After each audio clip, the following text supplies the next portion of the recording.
The new crazy rich Asians of TikTok have been keeping everyone watching. Like, I know we've been obsessed with rich people. It's kind of a fact. Like, we know we enjoy watching their lives and everything.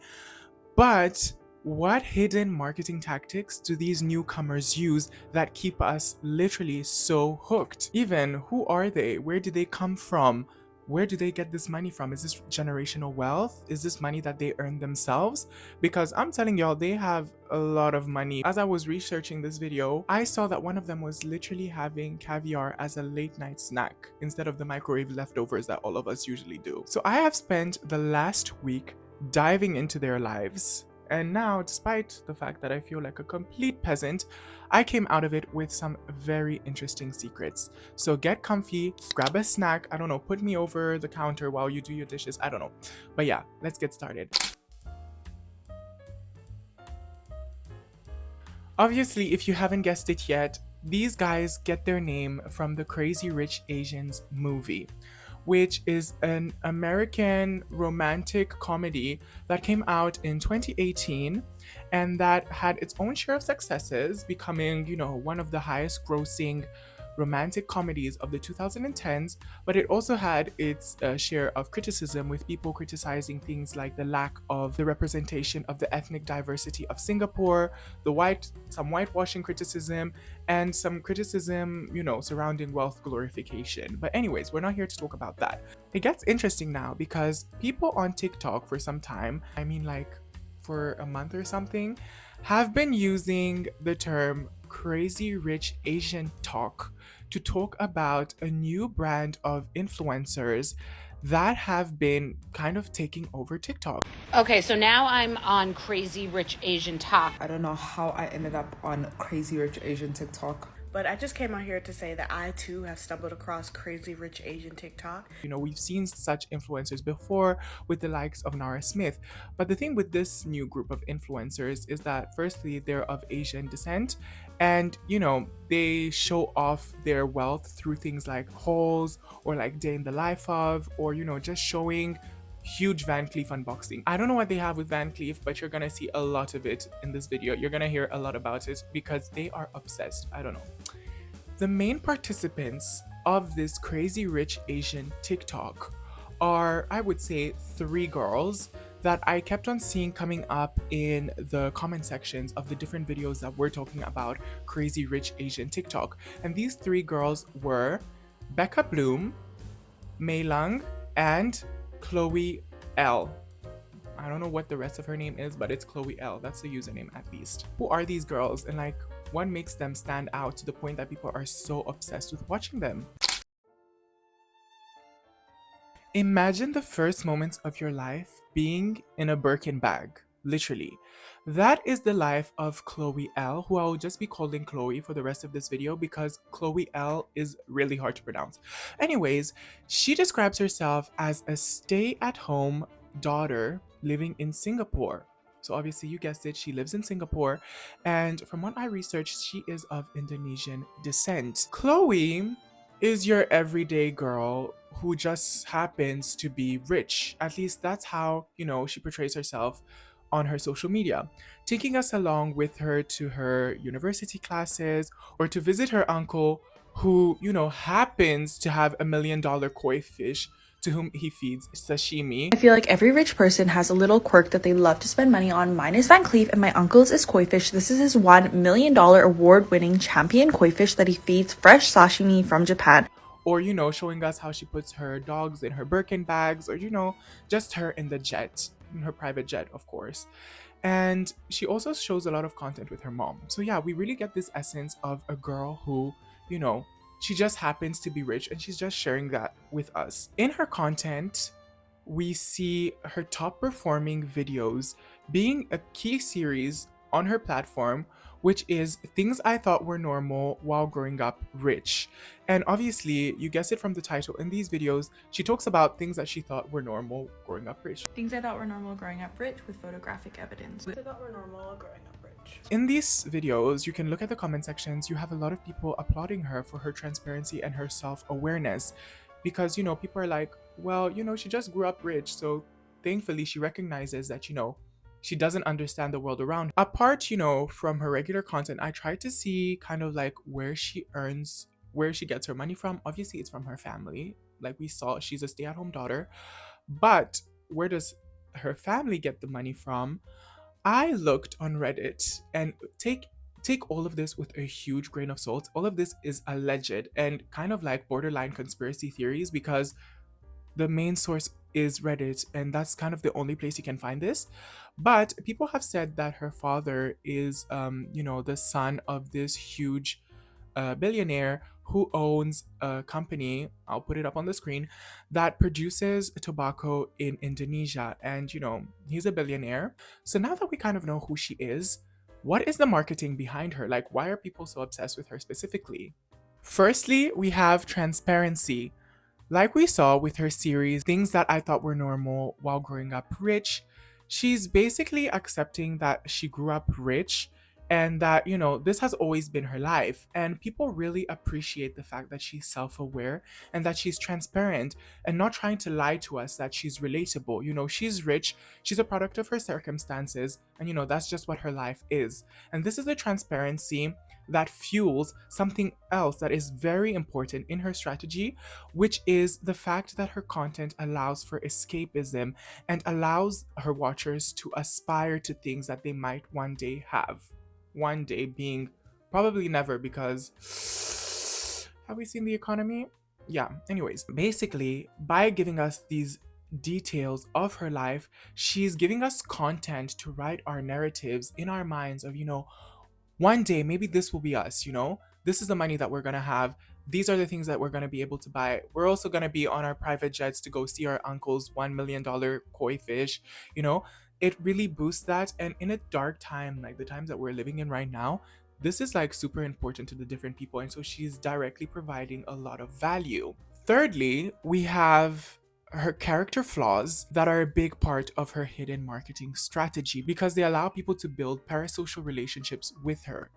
Basically, with her series where she admits that she had certain things that she thought were normal while growing up rich, she's basically indirectly apologizing for thinking that those things were normal. This allows us to see that she is flawed and that she does make mistakes, for example, mistakes in her judgment that allowed her to think that certain things were normal when they're not.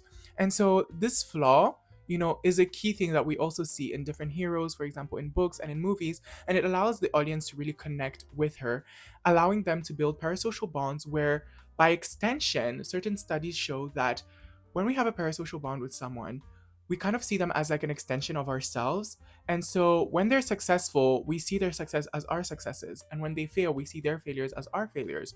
So, this builds a very powerful bond that creates a lot of engagement under her videos. As we can see, the sentiment surrounding Chloe is quite positive, with people kind of seeing her as their internet best friend. Obviously, a very rich internet best friend who happens to have an uncle with $1 million koi fish. But this next person on this list doesn't have such good sentiment surrounding her, and people have called her things like pretentious, showy, and just inconsiderate.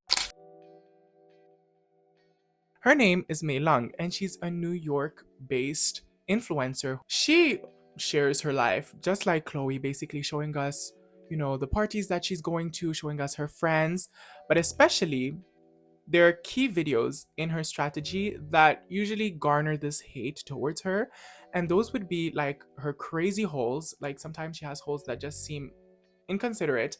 Okay, I bought $4,000 chopsticks from ERD. Let's do a $60,000 shopping. And moreover, there are videos where she does like price breakdowns of like, her budget. Let's calculate together what I spent in October living in New York City. How much she spent in September, how much she spent in October. And for example, there's one video where she talks about spending $48,000 partying, and people were just going crazy in the comments. They didn't find this funny, they didn't find it cute, they didn't like it at all. My friend and I spent about $43,000 at a night out in Vegas. Starting off strong, we spent $14,750 on 10 bottles of something, I think Dom. Then we got like a Magnum bottle of 1942 for $4,700. We spent $1,260. And, on top of that, most of her content is kind of her, being happy that she's rich and kind of showing it in our face. Whereas Chloe is taking us along in her lifestyle of being rich. Leung's content might feel like some content that's basically saying, you're poor, I'm rich, deal with it. That's kind of how it is. And obviously that difference in tone, has gotten her some negativity on her page. From what I found out, allegedly, she earns her money through her parents. Once again, shocking? No. But people were talking about the fact that her parents might have gotten in some legal issues and that Leung might not even be her real name. But once again, I'm not supporting any of these claims. And you can find all of this on Reddit. You can look it up online and you'll see them. Anyways, what is it about her that, despite the fact that she's quite hated, people are talking bad about her 24/7. But like, why is she still getting the followers? Why is she still getting the views? Well, that has to do with one key thing. Obviously, there's the inspiration, there's the escapism that she brings, and the transparency, kind of like Chloe. But there's another element that guarantees the fact that she manages to keep up her engagement despite all the hate, and that is disgust.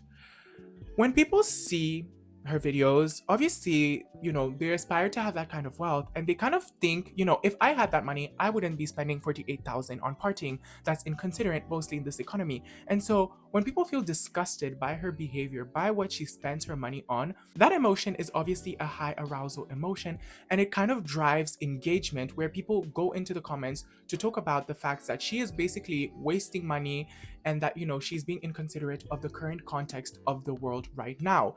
And through this disgust, obviously, like I said, she garners all the engagement that allows her to keep on growing, despite people not liking her that much. All of these girls are somewhat very successful with what they have built for themselves on TikTok, but all of their successes have kind of been eclipsed by the new girl on the town called Becca Bloom.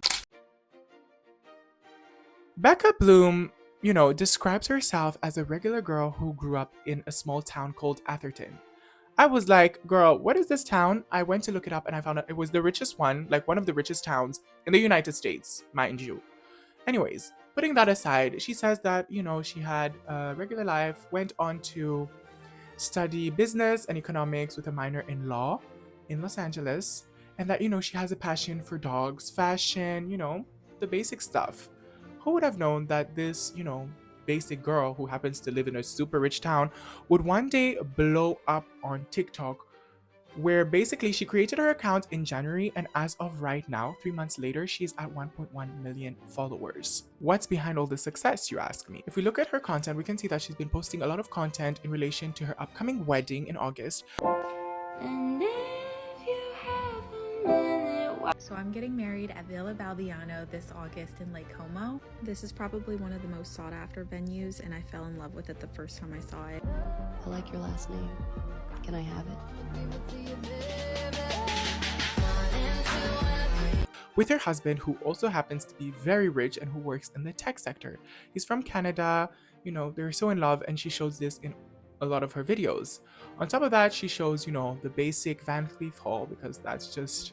It's basically what you need to do to get into this crazy rich Asian club. I think you need to do a Van Cleef haul. If you guys are interested, yeah, maybe look into that. Unbox the ultimate Van Cleef necklace with me. I've wanted this for years. Come hide jewelry shopping at Van Cleef with. But anyways, yeah, the Van Cleef hauls, and then just day in the life content like Chloe. And also, I noticed that compared to the other girls, she does a lot of content focused on, giving advice to us. Here are my best dating tips for those who are looking to date for marriage. She gives a lot of advice, basically, with a voice that is very calm and like very reminiscent of Nara Smith, Let's talk about, where does she get her money from? So when it comes to her, she's been more vocal about, where her money comes from. And she said that she had the privilege of growing up with two very successful entrepreneurs as parents who managed to earn a lot of money in the tech sector. But she says that this only motivates her to work harder. At least that's what she said in her introduction. And so now that we have a general understanding of her, what is the hidden marketing behind her and what makes her so popular, basically? Okay, so unless you haven't noticed yet, the common thread amongst all these different girls is the escapism and the aspiration that they provide to their audience. But obviously, the other girls are doing this too, so this isn't the only thing making the difference for Becca Bloom. Let's start there. Becca Bloom with her name. It's an alliteration, basically, where the consonant, the letter B, is basically repeated twice. So we have Becca and then Bloom. And when I was watching and, researching for this video, I saw some people talking about how they really liked her name and how it was so cool and so fancy. And when we look at the alliteration, I looked at some studies, and apparently, like, phrases that are basically alliterations make you pay more attention and make you comprehend what is being presented to you easier. And we can actually see this with other huge stars like Marilyn Monroe, who also had an alliteration in her name. Obviously, all her success isn't based on this alliteration alone, and we have other factors. And one key factor: anticipation, curiosity gaps, and her wedding. All of these come together basically. So curiosity gaps are basically when we're presented with a certain set of information, our brain wants to know what comes next. And that's basically what Becca Bloom has been doing with her content, showing us little bits and pieces of her wedding preparation that is going to be taking place in August. The wedding here is also very important because weddings are something that transcend most cultures and that are present in most cultures, and it's something that is very essential, in our modern day culture. And so everybody wants to have a good wedding. At least most of us want to have a good wedding. And so she's really tapping into that energy, tapping into this wedding hype. By building this anticipation surrounding her wedding, she really drives us to follow and to keep up with her, to see how this wedding is gonna play out. And thirdly, we have something that is also very important, and that is her princess formula, or, the formula to her parasocial relationships with her audience. Basically, Becca Bloom, she has the love of her life with whom she could basically spend, her happily ever after. She has money. She has good personality traits like being hardworking, giving us advice. Doesn't this remind you of someone? Disney princesses, maybe? Yeah, she's tapping into the energy of Disney princesses. And, we've been obsessed with Disney princesses, and by taking this symbolism surrounding them, by taking these traits that are usually associated with them, she kind of aligns herself with their image. And we are always rooting for these Disney princesses as they find true love, as they get past their obstacles. And so her princess formula, I would say, is her biggest tool in building her engagement, in building this audience that she's built, because people see her as calm, people see her as down to earth, as nice, as hardworking, as having the love of her life. She's basically living the perfect life, and she seems like, a real life TikTok Disney crazy rich Asian princess. Guys, I'm literally tired of feeling poor, so I think this is gonna be the end of this video. Let me know down below if you have any reasons you think I didn't cover that, corresponds to the fame that these girls are currently getting. Don't forget to subscribe and like if you enjoyed, and I'll see you next time.